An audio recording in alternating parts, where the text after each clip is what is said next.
Herkese salam, mən Əli. Bugün sizlərə frontenddə istifadə olunan HTML texnologiyası haqqında danışacağım. İlk olarak kodlaştırmaya başlamazdan evvel bizim VS Code diye bir programa ihtiyacımız var. Yani Visual Studio Code. Bu program vasıtasıyla biz kodlarımızı yazıp onları web site kimi aça biləcəyik. Yükləməyə pulsuzdur, yəni ödənişsizdir. Bunu yüklədikdən sonra Visual Studio Code kompüterinize yüklendikten sonra bu şekilde attıktan sonra bomboş bir səhifə qarşılayacaq sizə. Ümumi bu HTML kodlaşdırmazdan əvvəl, yəni frontenddə başlamazdan əvvəl sizin yükləməli olduğunuz bəzi pluginlər var. Burada extensionlar bölməsinə gəlirsiniz, hansı ki burada pluginlər, yəni modifikasiyalar yükləyirsiniz. Buradan Leave Server diye bir plugin var. Bunu yüklədikdən sonra sağ aşağıda Go Live diye bir düymə gələcək. Məndə indi hal-hazırda yüklüdür, ona görə yəni yükləməmə ehtiyac yoxdur, amma göstərmə lazım gələrsə burada install diye bir düymə olacaq. Ona klikləyirsiniz və bu qədər. Bu artıq yüklənir.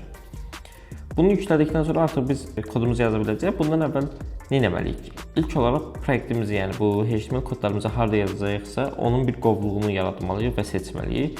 İstəsəniz gedib ekranda da yarada bilərsiniz. Yəni amma Visual Studio Code üzərindən bu hissədə ya da buradan bu tabdan Open Folder'a klikləyirsiniz. Buradan desktopu seçib, məsələn, mən dərs olaraq qeyd edirəm qovluğun adını, folderın adını yəni. Bunu seçirsiniz, bu qədər.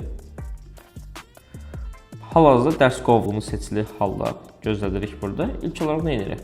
Biz dərsimizin adı HTML idi və HTML haqqında danışacağıq və HTML kodlaşdıracağıq. Burada new fayla klikləyirsiniz. Burada index.html. Bu sol tərəfdə nə istəsiniz yaza bilərsiniz faylın adını. Yəni fərqi yoxdur, 50 yaza bilərsiniz, 50 yaza bilərsiniz, salam, necəsən, hər hansı bir şey ağlınızdan keçən bir şey yaza bilərsiniz. Amma biz daha çox indeks yazmağı tövsiyə edirik. Həmçinin sağ tərəfdə burada faylın tipi olur. Yəni bizim də keçəcəyimiz dərsə HTML olduğuna görə faylın tipi HTML olacaq. Bunu enter edildikdən sonra artıq gördüyünüz kimi mən burada HTML kodlarını yaza biləcəm. Yəni bu hissədə. Ümumiyyətlə kod dediyimiz şey nədir? Göstərmək lazım gələrsə əgər, bu gördüyünüz şey kod adlanır. Yəni yaxından göstərəm, bax bunu kod deyirlər. Düzdür, fərqli dillərə əsasən və ya proqramlaşdırma dillərinə əsasən kodlaşdırma faylları yəni fərqli göstərə bilər, amma əsasən ingilis dilində müəyyən terminlərin birləşməsinə əmələ gəlir kodlaşdırma. Baxın, buna tag deyirlər bu gördüyünüzə. Bura tagin başlanğıcı və bura tagin bitişidir.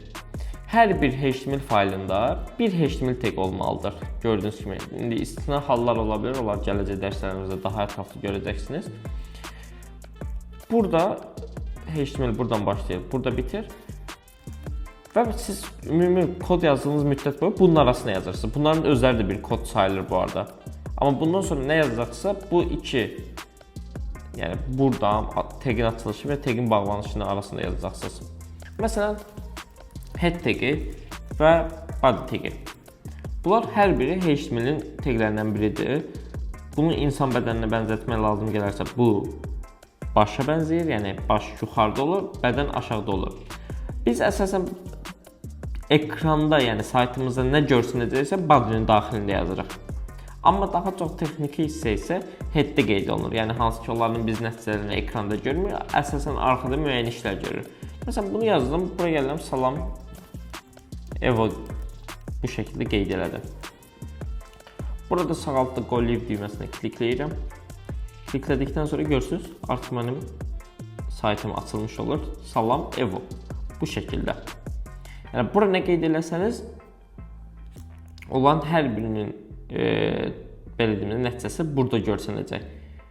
Yenə deyirəm, HTML tagi var bir ədəd və onun içində bir ədəd head və body tagi var. Head tagindən bir dəfə olmalıdır, body tagindən bir dəfə olmalıdır, HTML tagindən də bir dəfə olmalıdır. Bunlar belə deyək, ən yadda saxlamalı olduğumuz qaydalardır. Getdik. Təbii ki biz yazının necə gəldi burayı bu şəkildə yazırıq. Müəyyən taglərimiz var. Məsələn, başlıq taglərimiz, paragraf tagimiz, span tagimiz və s. İlk olaraq başlıq taglərini göstərəcəm. Başlıq tagləri H1-dən başlayır, H6-ya qədər gedir.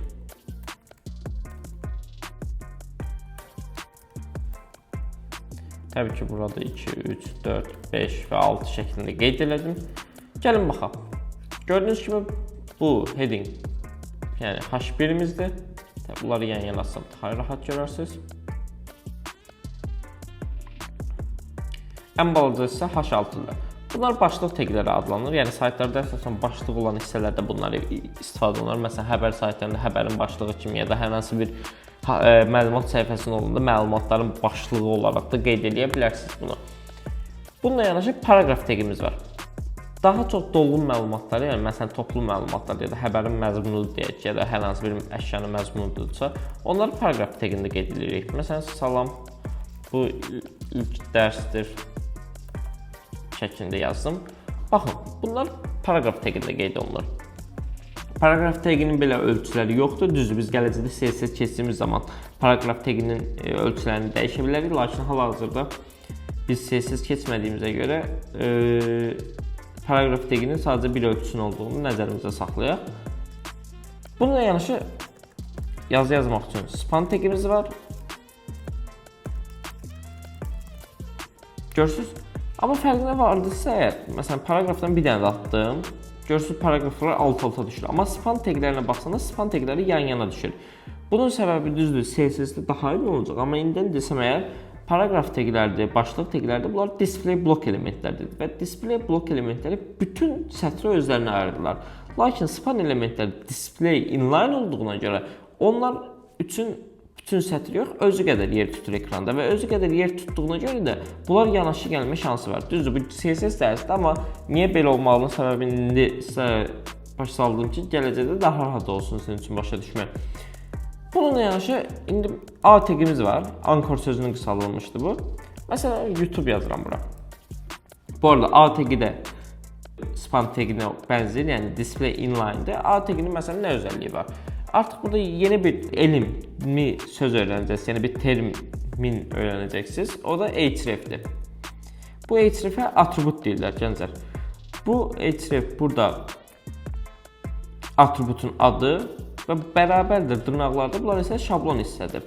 Siz bura bu YouTube-a kliklədiyiniz zaman hara gedəcəyinin linkini yapışdırırsınız. Mən məsələn elə istəyirəm ki, YouTube-a kliklədiyim zaman Ev Akademiya Qutaza getsin. Məsələn, bu şəkildə bir şey yazdım. Linkini qeyd elədim. İndi diqqətlə baxın. Gördüyünüz kimi artıq YouTube sözünə kliklədiyiniz zaman Ev Akademiyaya gedəcək. Məsələn, biz bu A təqini gündəlik həyatımızda hər yerdə görürük. Yəni, WhatsApp üzərinə bildirimizə link atdığımız zaman görürük. Məsələn, Google-da axtarışa verdiyiniz zaman, nəsə yazdığınız zaman görürük. Məsəl üçün, Ev Akademiya yazaq axtarışa və məsəl üçün də gələn bu gördüyünüz təqlər A təqləridir. Hansı ki, bunlara kliklədiyimiz zaman bizi hər hansı bir yerə yönləndirirlər. Bununla yanaşı image təqlərimiz var. Image təqləri fikir verdinizsə, digər təqlərin hər biri açılır və bağlanırdı. Yəni, təqin açılışı və təqin bağlanışı var idi. Image təqi amma bağlanmır və bu təqlərə, yəni image kimi istisna olan təqlərə boş təqlər, empty təqlər adlanır, yəni ingilis dilində. Image təqi şəkil qoymaq üçündür. Şəkili necə yerləşdiririk sayta? Məsələn, qoyacağınız şəkil, yəni yerləşdirəcəyiniz şəkil nədirsə, məsəl üçün mən deyirəm, kompüter şəkli qoymaq istəyirəm. Məsəl üçün deyək bunu. Buna gəlirsiniz, sağ klik edib copy image adres eləyirsiniz və gəlirsiniz burada. Source atributunu yazırsınız. Baxın, A təqinin href atributu vardı. O gedəcək, belə deyim də, targetı, yəni nöqtəyə yönləndirirdi. Source atributu isə ekranda görsənəcə şəklin linkini yerləşdirir bura biz əsasən. Yəni source mənbə sözündən gəlir. Artıq nə şəkli ekranda qoyacaqsınızsa, yəni yerləşdirəcəksə, onun linki olmalıdır burada. Baxın, yapışdırdım və fikir verirsiniz. Artıq burada bizim belə bir şəklimiz oldu. Təbii ki, image təqindən başqa bizim gələcək dərslərdə keçəcəyimiz button təqi olsun.